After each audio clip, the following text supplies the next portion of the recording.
pare.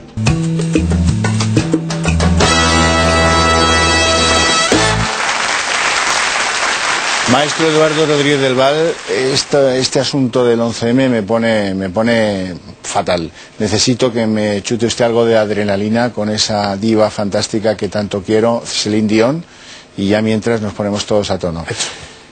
Ketty Garat. A ver, yo en relación al 11M quería decir varias cosas. En primer lugar, que después de 8 años yo creo que este intento por parte de algunos, decía María, decía también Virginia, y en parte tenéis razón, se intenta manipular por una parte la verdad del 11M, sí, y también desde el entorno político, el judicial y también la propia ciudadanía, se intentan tapar los ojos y vender la visión maniquea de que todo aquel que sigue luchando por la verdad y por la justicia es un conspirador y un paranoico. Lo que no puede ocurrir es que en una causa, que dices tú, María, está abierta, fenomenal, está abierta, pero hubo una sentencia en la que se vendió una verdad oficial a la ciudadanía, y esa verdad oficial o esa verdad judicial a la ciudadanía, lo que se le dijo es que no podía llegar al cerebro del 11M, sí, al brazo ejecutor, no al cerebro, al autor intelectual. Esa imposibilidad de las víctimas por conocer quién fue el autor intelectual debería de ser esa indignación de las víctimas ante la imposibilidad de conocer al autor intelectual del 11M. Yo creo que en España, que es una democracia, debería de ser una indignación colectiva de todo el mundo. Ha habido pruebas que se ha demostrado que eran falsas. Ha habido pruebas que se ha demostrado... ¿Cuál es falsa? La ¿Cuál Kangoo, es falsa? las mochilas. ¿La Kangoo es falsa? No. ¿Has leído la sentencia? Sí. ¿Sí? ¿Has leído la sentencia? Te leo lo sí. de la Kangoo, te leo lo de la mochila. Fenomenal, leo lo de la Kangoo. Eso es falso. Y además te voy a decir una cosa. En algunos casos, precisamente esos medios que tú has dicho, que han malinterpretado y que han manipulado la sentencia, sí, hay muchas otras veces que han demostrado que muchas de las pruebas y que muchas de las direcciones en las que estaba yendo la causa del 11M eran incorrectas. No se ha demostrado nunca nada. Eran nunca incorrectas. se ha demostrado para nada. para empezar, solo quiero decir una cosa, María, perdona que yo no te he interrumpido mientras estabas hablando. Por ejemplo, ¿por qué el último tren hallado precisamente, decía Javier Horcajo, uno de los focos de los explosivos, el de Santa Eugenia, se dice que no existe y de repente aparece en un cobertizo? ¿Puedo contestar?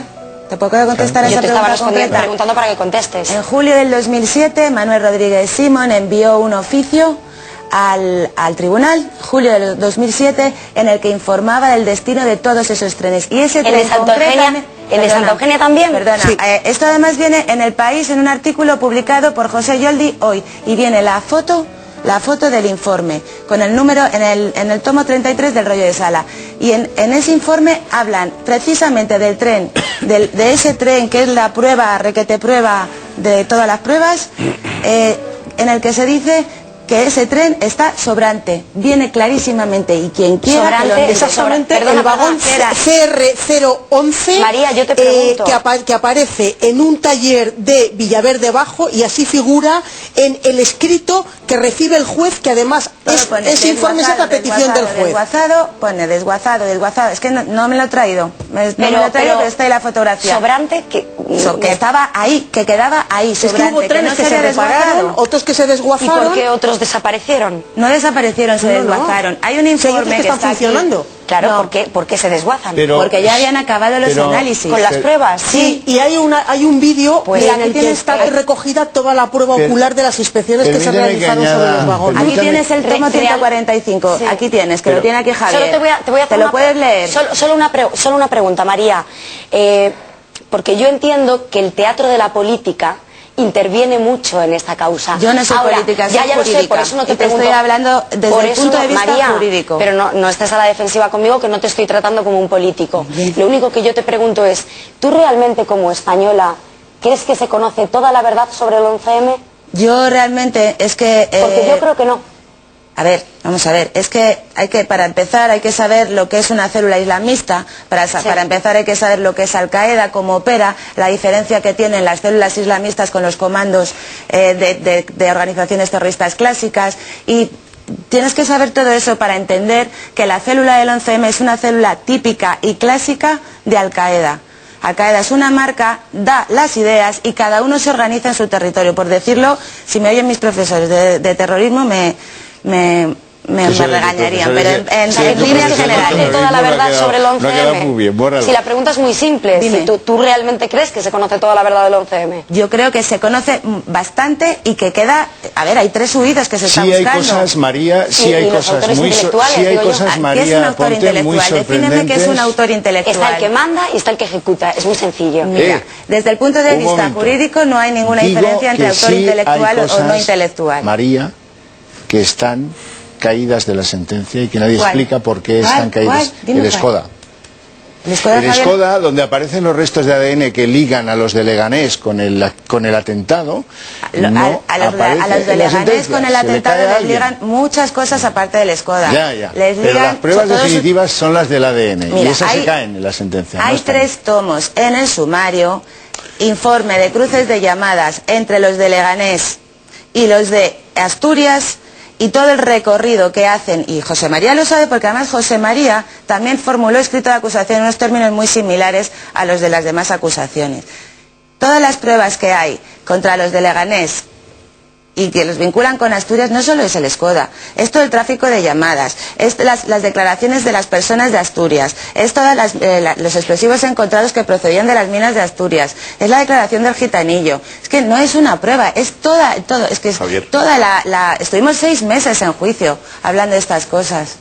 Luis Salvador. Sí, bueno, yo en primer lugar decir que bueno que me está encantando este debate. Me está encantando porque reconozco que no entendía yo también que iba a ser así. Y por eso como se está, yo creo que están quedando claras todas las posturas y para cualquier televidente que quiera analizar lo que se está debatiendo aquí, yo creo que lo tiene que tener ya bastante claro lo que está sucediendo. En primer lugar, darle un recuerdo a las víctimas, en estas fechas precisamente. Y yo creo que lo primero que hay que tener en cuenta cuando estamos hablando de todo el tema relacionado con el 11M es primero cuáles fueron los condicionantes que hicieron que probablemente se le haya dado todo el tratamiento que ha tenido.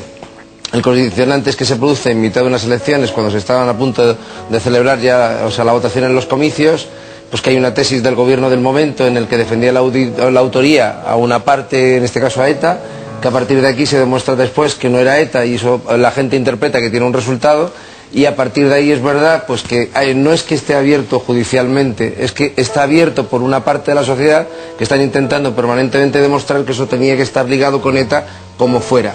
Mi sorpresa es que con el paso del tiempo, cuando se va desmontando todo y cuando las teorías de la conspiración van dando para muchísimas publicaciones, libros, thrillers más fantásticos, pero repito, y para muchos avances todo se va, también, y para muchos avances también en la investigación, todo hay que decirlo. Ketty, sígueme el argumento. Pero para muchos avances en la investigación que cuando judicialmente ya está abierto se van produciendo en sí mismos los avances. No hace falta empujarlos ni ayudarlos como se iba haciendo con la publicación de muchísimos libros, dándole muchísimo autobombo a muchísimas pruebas que de repente después iban desapareciendo, pero ya nadie después tenía por qué dar explicaciones. Y al final, Katy, por favor, déjame. Que no he hablado todavía, no, pero hombre. Bueno, pero noto el aliento. Y es con Katy, pero no he hablado. Noto el aliento. No te preocupes. Perfecto.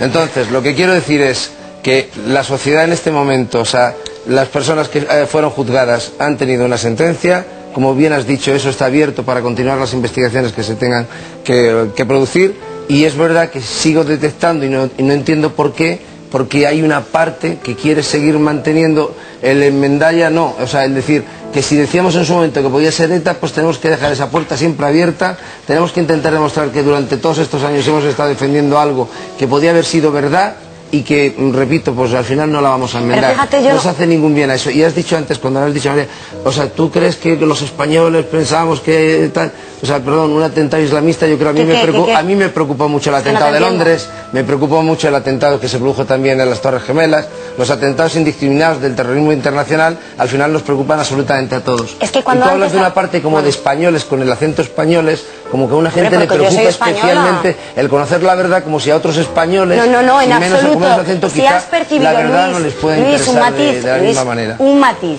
para empezar, te considero tan español a ti, a mí, a cualquier otro, y yo no reparto carné de español a nadie, y no has visto en mi matiz de español algo que no existía, porque no iba por ahí. No iba por ahí. Lo que pasa es que como yo estoy orgullosa de mi país, me gusta resaltar constantemente lo de que somos españoles. Cuando yo hablaba antes del maniqueísmo, me refería precisamente a esto. Y me refería a esto, pero déjame ahora contestar de mí a lo que estabas diciendo. Esto lo discutí luego. Él te llama Katy y tú le perdonas por todo. ¿Puedo decir solo una cosita? Miguel Durán, que está ahí sin hablar. Yo estaba esperando, y debo empezar por decir que evidentemente, si del tema del 11M solo pueden debatir las personas que se hayan leído la sentencia por entero, María, yo desde luego ya te resigno toda intervención que yo pueda tener en lo sucesivo, porque yo no me la he leído entera.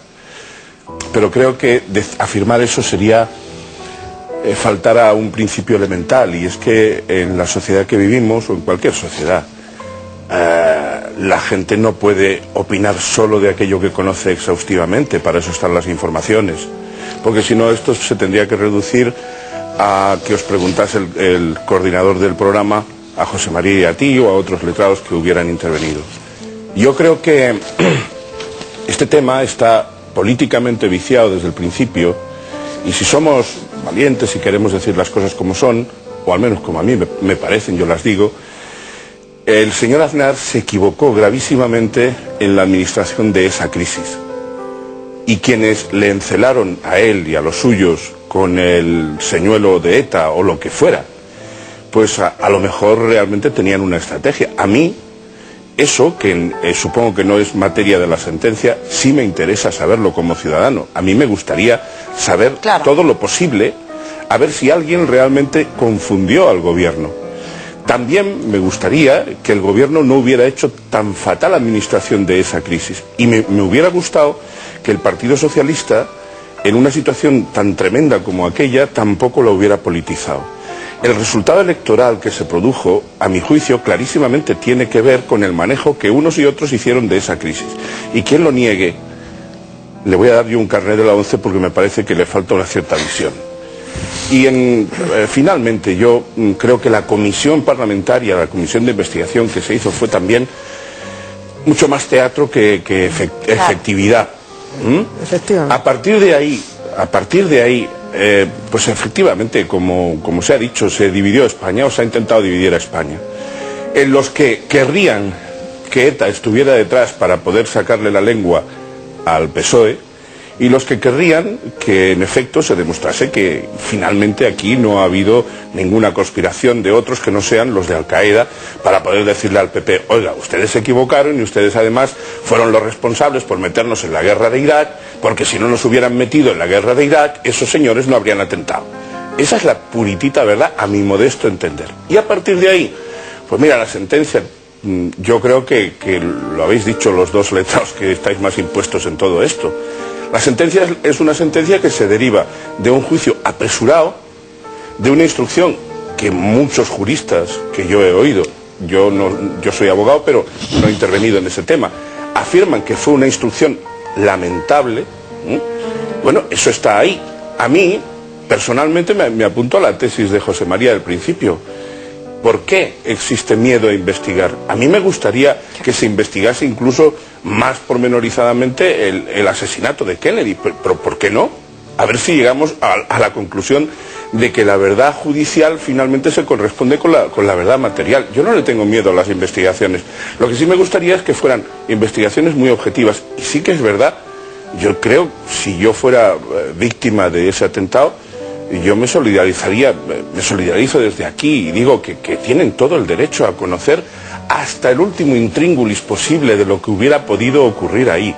Y no hay que tenerle en absoluto miedo a eso. Yo, en el ejercicio de mi profesión de abogado, he visto bastantes veces que las verdades judiciales no siempre se corresponden con la verdad material que finalmente se demuestra. A partir de ahí, pues oye, claro, cada uno arrima el ascua a su sardina. Yo no tengo ningún inconveniente en que se investigue todo lo que se pueda investigar para ver si finalmente vamos conociendo lo máximo posible de la verdad. Y por cierto, yo creo que el fiscal general del Estado, no sé, vosotros que conocéis más la causa, pero a mí, como jurista, me chirría una cosa. Reabrir lo que ha mandado, no sé si es reabrir, hacer la investigación que ha mandado el fiscal, no sé si tiene mucho sentido. Vosotros sabréis mejor que yo cómo funcionan las prescripciones en el caso concreto del 11M, pero si fuera un delito de obstrucción a la justicia, yo recuerdo que eso prescribe a los 5 años. ¿Han pasado o no? Don Miguel, yo como no tengo sardina, ni asco a la que arrimarla, voy a sugerirle si acaso una tesis, no de quién produjo el atentado, tal vez de quién lo pudo evitar y no quiso, porque de todo hay. Y esa tesis se llama Isla Perejil y a continuación se lo cuento.